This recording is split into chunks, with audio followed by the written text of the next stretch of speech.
Former Sports Talk worldwide with some news from the world of boxing. So y'all know what time it is. You ain't in a rush to get concussed.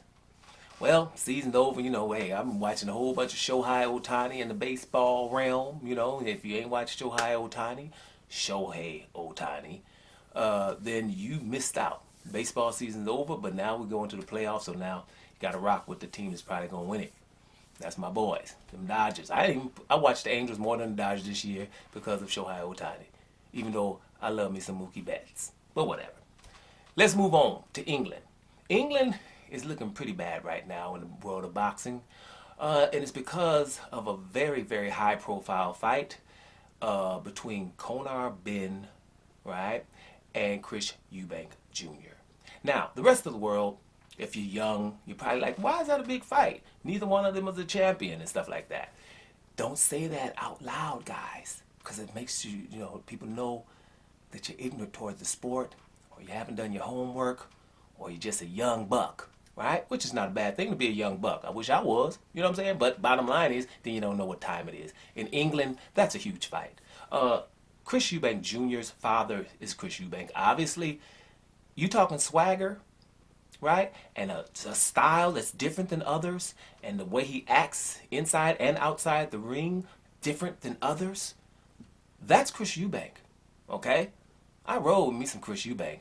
I saw him, right? It's the difference of YouTubing them, right? Because you didn't feel, right? When people do things before coming out to a fight, those things, a la Prince Nassim Hamed and Chris Eubank Sr., stuff like that. You have to have swagger and a whole lot of confidence, or at least you're exuding it and showing it to you're displaying it to your opponent, and I know it gets under their skin. Now, the Dark Destroyer, you probably heard that. We got a couple of destroyers. We got one, Robert Helenius is some kind of destroyer too. He's a Nordic Nightmare. Bottom line, the Dark Destroyer. Now, that is Nigel Benn, right? Like a middleweight Mike Tyson at the time. Nuts in the ring, and he gonna knock your ass out, right? Those two fought, I think, three memorable fights, if I'm not mistaken. I know two for sure. And legendary in England. So their sons fighting close to the weight, and trying to get a fight going is huge in England. I understand it. But here's the deal right now. Conor Benn is doped, right? And it's like the kind of dope where it ain't no, you doped, dude. You was up to something. Now, if you've heard the news, I'm coming in a couple of days. He's been doped for a while because the fight was called off. And I'll talk about what I didn't like about that. But the fight was called off, and we're not having it now.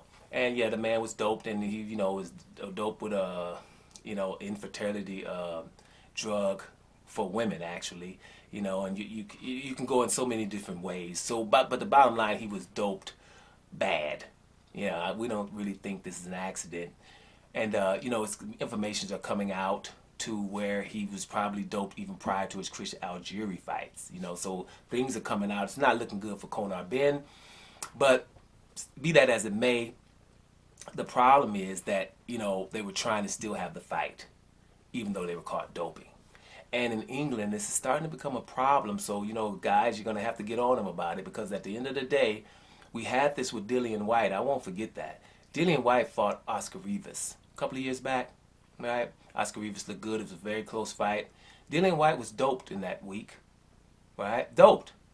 And they didn't tell Oscar Rivas. Imagine that. Your opponent is doped and they didn't tell him.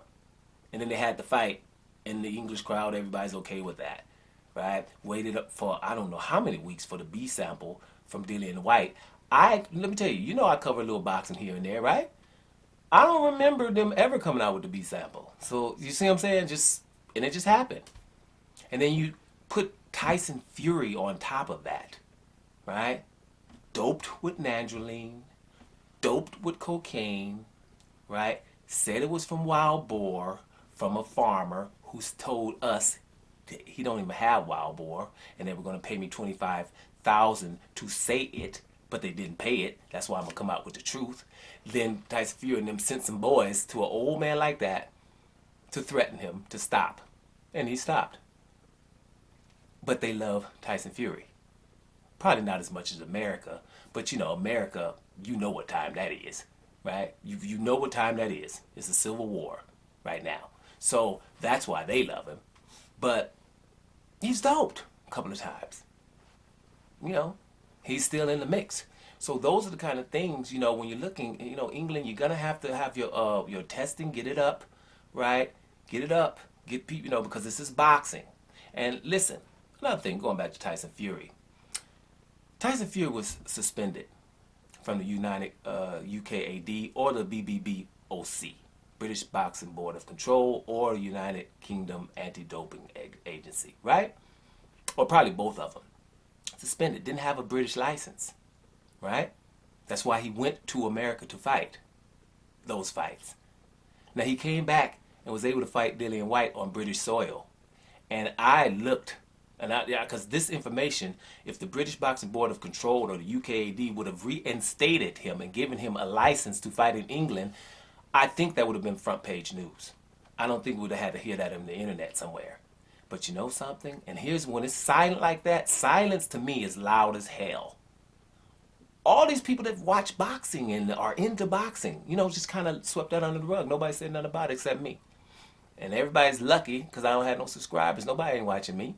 You know what I'm saying? But the people that do know damn well, go listen to him. Tell you, dude don't give a damn about nothing. He don't never ask you to subscribe. He don't never ask you to like.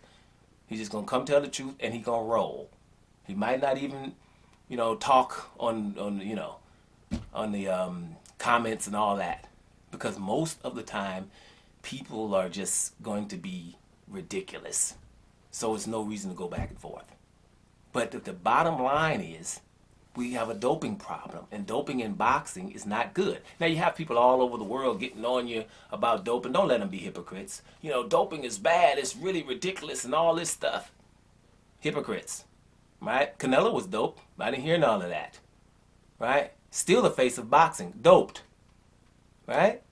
Nobody said anything, right? He just was able to, after 6 months, was able to say, it was the meat in Mexico. Doped as hell, right? But he's the face of boxing. So a lot of times what's going on is, you know, dope fighters are preferred. You know, we have a lot of fighters that are not doped. And it's really, really unfair. We're going to use the word unfair to the guys who are not doped, especially in a contact sport. Can we agree on that? I hope so. England, get y'all stuff together. Y'all know I roll with some England, man, right? You know, I be on y'all. I wasn't up with the Anthony Joshua stuff when he was going with Deontay Wilder. I wasn't down with Tyson Fury cheating, because I know he is, and he's a cheater and a scumbag. But whatever. Y'all got a whole lot of stuff. When I go to England, man, in London, or I was in Manchester too, you know, I love the music. Love it. England, y'all got some music. Y'all got Pete and bass right now. You know what I'm saying? So it's some stuff popping off. You know, we're going to love some England, but get that together with the doping. Rebuke the doping. And who cares if somebody's good, right? But if he's dope, then he's cheating.